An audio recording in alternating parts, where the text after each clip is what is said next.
Deus liberta o povo, porque Deus havia dito, através de Jeremias, que o povo ia ficar 70 anos lá.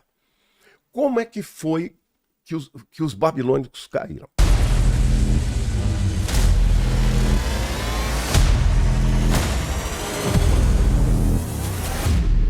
Na Bíblia, existem alguns reinos que se levantaram contra Israel.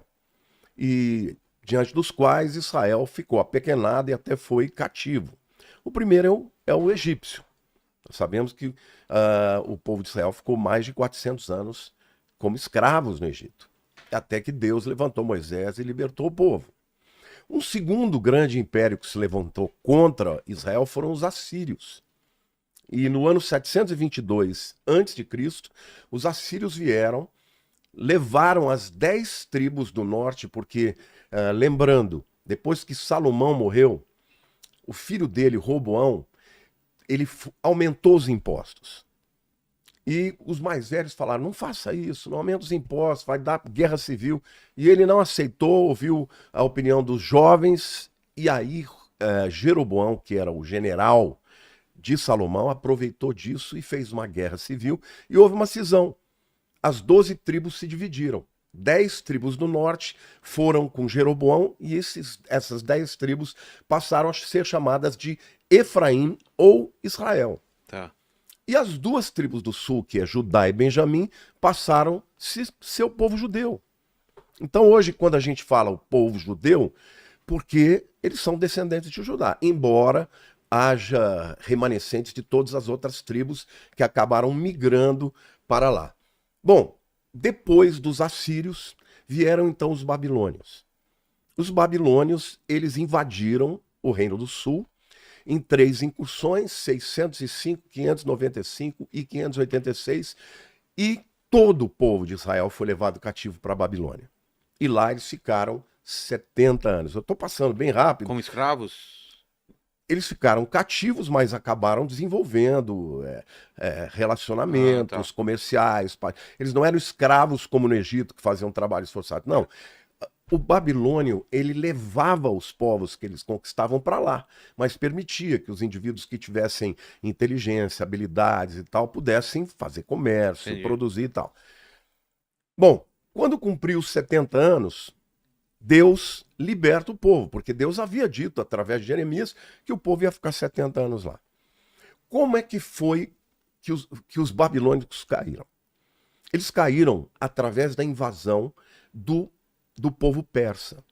Havia um homem chamado Ciro o Grande, que foi um homem poderoso, um grande estrategista, um homem que, se fosse pensar naquele tempo, era muito mais democrático do que o Nabucodonosor, né? E ele invadiu a Babilônia desviando o leito do rio, o rio Eufrates. Babilônia era inexpugnável. Ela tinha 2 muralhas, uma externa, que tinha 70 metros de altura, mais de 15 metros de largura. Não dava para você derrubar. Depois disso tinha uma segunda muralha mais interna. Como é que ele fez? Se alguém por acaso passasse por essa, ainda tinha outra muralha. Mas não tinha como passar. Então porque tava tinha super rio em volta. Ah, tá. Então não tinha como. O que ele fez? Ele desviou o leito do rio. Durante essa semana que ele conseguiu fazer isso, os babilônios estavam fazendo um banquete. Nessa época, quem estava governando era Belsazar. Belsazar era neto do Nabucodonosor, filho de Nitócris. Bom, ele pegou todos os utensílios do templo, os cálices, tudo que era sagrado, porque Nabucodonosor, quando ele invadiu, ele levou tudo. Era tudo de ouro. Pilhou, né? Pilhou, mas deixou guardado. O Belsazar estava fazendo um banquete de bacanal, a mulher pelada, dança, tudo que você imagina. Bebida. Bebida com os cálices do templo. E aí, profanando. Ele viu escrito numa parede, Mene, Mene, Tekel, Uparsim. Ele ficou maluco, falou, o que significa? E aí nenhum dos sábios sabia dizer o que era, chamaram Daniel, e Daniel interpretou. Você foi pesado na balança e foi achado em falta. Hoje o seu reino vai ser arrancado das suas mãos. E não deu outra. Invadiu o reino Medo-Persa, era uma aliança de 2 grandes reinos. Os persas, Ciro o Grande. Será que a gente acha um mapa dessa época aí, Lene? Que época que é? A invasão dos É. persas, 485. Tá. Não, desculpe, 539. 485 é quando vai começar o reinado do rei Assuero ou Xerxes I, que é a história de Esther. Mas a invasão foi 539 a.C. AC, tá? Não DC. Antes de Cristo. Então, o que acontece? Quando ele entra Dario. Dario I era o rei Medo, Tá. que tinha uma aliança com o reino da Babilônia. Na verdade, o Dario, ele casou com a filha de Ciro. E deles nasceu o Xerxes I, que é o rei da história que a gente vai contar.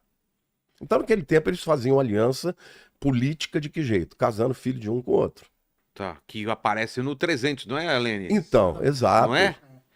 Tem aquele visual. O Rodrigo ele Santoro, é, né? é careca. Então, E ele é diziam o que Xerxes I. E diziam que ele era enorme, né? Isso é mitologia. Aí já né? começa a aumentar. Mitologia. Diziam que ele era um deus, né? É. Mas de verdade, eles guerrearam muitas vezes com os gregos. E o império que sucedeu os persas foram os gregos. Entendi. Mas eu estou contando isso, é importante você entender que Babilônia e Pérsia, né? Babilônia foi derrubada, foi destituída pelos Medo-Persas. Tá. Os persas do Ciro Grande Os caras vieram. vieram com o exército. O que eles fizeram? dominando Desviaram o tudo. rio, entraram por debaixo e invadiram, tá? Todo mundo bêbado. Entendi. Todo mundo. E aí o que aconteceu? Eles tomaram, E provavelmente tudo. devia ter também gente envolvida lá dentro que deu a. com certeza. Que falou, agora é a hora de Agora invadir. é a hora. E quando ele entra, ele mata todo mundo, inclusive o Belsazar. Olha lá. Para vocês terem uma ideia, a Pérsia é hoje o Irã. Então, se você puser, por exemplo, o mapa atual, você vai entender que é o Irã. É, A naquela região lá Babilônia embaixo. é a região do Iraque. Tá. Ficava ali na Mesopotâmia, entre os rios Tigres e Eufrates. Eles são vizinhos, Entendi. na verdade. Mas por que um lutou com o outro? Porque eram impérios mundiais que, para crescer, ele tinha que destituir Brigando o por outro. recursos também, né? Recursos e poder, porque Poder. quando derrubava o que estava dominando, eles passavam imediatamente a ter domínio sobre todas as Claro. províncias. Então, o Ciro Grande teve como genro o Dario I. Quando o Dario I chega junto com Ciro lá na Babilônia, mata o Belsazar, que era o rei atual. Daniel já estava lá, porque ele foi lá para interpretar, né? E Daniel falou: olha, seja bem-vindo, rei. Nós já te esperávamos. Ele falou: como assim? Ele falou: o profeta Isaías, que profetizou 180 anos antes, citou o seu nome. Como assim? O profeta Isaías, Deus fala: Ciro, o meu pastor, agirá. Cara. E ele vai libertar o meu povo. E ele vai enviar o meu povo de volta para Jerusalém. Agora, detalhe, Isaías pregou entre o ano 740 a.C. até 700. O cara não tinha nem nascido. Não, Era quase muito 200 anos é, antes dele nascer, mas não é só isso. O povo de Israel não tinha sido exilado ainda. Exato. Não tinha nem ido para o exílio. Que incrível E isso. chama pelo nome. E a história mostra que o Ciro ficou tão impactado. Teu Deus tá usando o meu Sabia, nome, dizendo que eu vou ajudar a construir o templo e tal. Eu vou fazer isso. E foi ele que estabeleceu o decreto para que o povo de Israel pudesse voltar para a terra, quem quisesse. E ainda deu, né, dinheiro, Sei. deu as cartas para passar pelas províncias e tal. Bom, dito isso, Dario I foi um grande rei, um grande aliado a Ciro Persa. Ele teve como filho Xerxes I, que na Bíblia é chamado de Assuero ou Assuero. Tá. Bom, então a gente já está falando aí de Assuero ascendendo ao trono no ano 485 a.C. A nossa história, a história do livro de Esther, começa no ano 482 a.C. Por quê? Porque a Bíblia diz que ele foi no terceiro ano do rei Assuero, portanto 482. Bom, outro detalhe importante também. esse Assuero, ou Xerxes I, ele era casado com Vasti. Agora, quem era Vasti? Vasti era filha do rei Belsazar, que foi morto na invasão. Na época que os persas invadiram e mataram o rei babilônio, o Belsazar, ele tinha uma filha pequenininha. E ela foi levada cativa. Ela cresceu e casou com o filho de Dario, que matou o pai dela e destronou. Então Vasti, a Midrash, que é um livro que conta as histórias judaicas, faz comentários, ela conta que Vasti era uma mulher lindíssima, mas era uma mulher encrenqueira e muito politiqueira. Barraqueira. Barraqueira. Obviamente ela fazia os seus conchavos ali em volta do trono, né? Bom, por que eu estou falando? Porque no ano 485, quando ele assume o trono, 3 anos depois começa a história, ele decide fazer um banquete. E ele manda chamar nesse banquete todas as províncias, todos os líderes, governadores, os sátrapas, ele chama todo mundo, todas as autoridades, o exército veio. Pra você ter uma ideia, o banquete durou 180 dias. Nossa. Depois desse banquete, ele fez um outro banquete. E o outro banquete ele chamou também todo o povão da cidade de Suzã. Os nobres, mas também os simples.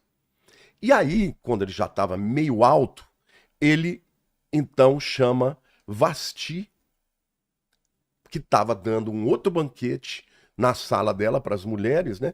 Deixa eu procurar aqui que a gente vai passar capítulo por capítulo. Tá. Então, no capítulo 1, ele faz essa convocação para esse banquete, para esse segundo banquete, né?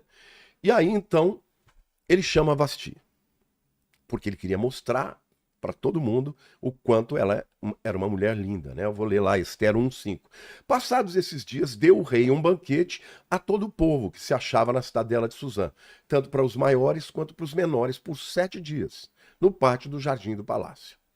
Ela, por sua vez, estava dando seu banquete, né? O texto diz: também a rainha Vasti deu um banquete às mulheres na casa real da Assuero. Passados 7 dias, ele fala: vem, Vasti, que eu quero te mostrar. Ela falou: não vou. Ela endureceu, falou: não vou. Estou aqui dando meu banquete, eu não vou lá me mostrar para esse bando de homem bêbado, entendeu? E quando ele recebe um não, ele fica muito irado. Muito irado. E aí, ele falou: tem que dar uma corretiva para essa mulher. Então ele chamou os eunucos, os 7 eunucos importantes dele, falou: e o que nós vamos fazer com ela? E aí, o texto diz assim: ao 7º dia, estando já o coração do rei alegre, estava cheio, né? Coração cheio é cara cheia, né? Do vinho, bêbado, mandou a Meumã, Bisba, Arbona, Bigtá, Abamata, Zatar e Carcas, os 7 eunucos que haviam na presença do rei Assuero, que introduzisse a presença do rei a rainha Vasti. Bom, ela não veio, e aí ele fala: o que nós vamos fazer com ela? E aí então é que o rei foi aconselhado pelos sábios a dizer o seguinte: se o senhor não fizer nada, não é só o senhor que está sendo desonrado. Todos os príncipes que estão aqui vão ser desonrados. Sabe por quê? Porque todas as mulheres vão dizer: se a rainha Vasti faz isso, nós também podemos fazer. Ele falou: mas e aí, o que eu faço? Bom, que o senhor baixe um decreto que ela nunca mais vai poder comparecer diante do rei. E que isso seja selado com o seu anel. Porque uma diferença que havia entre os babilônios e os persas é que o rei babilônio, Nabucodonosor, por exemplo, fazia o que ele queria. Ele matava, soltava, punha um decreto, tirava o decreto. Ele não tinha respeito a nada, ele era soberano. Já os persas, um decreto, uma vez homologado pelo rei, nem ele podia revogar. Entendi. Entendeu? Então, aí eles falaram: quando o senhor fizer isso, ela vai ser banida para sempre. E, obviamente, a honra do rei, como de todos os príncipes, vai ser lavada. Vai servir como exemplo. E o rei concordou. Ele baixou esse decreto, banindo Vasti para sempre da sua vida.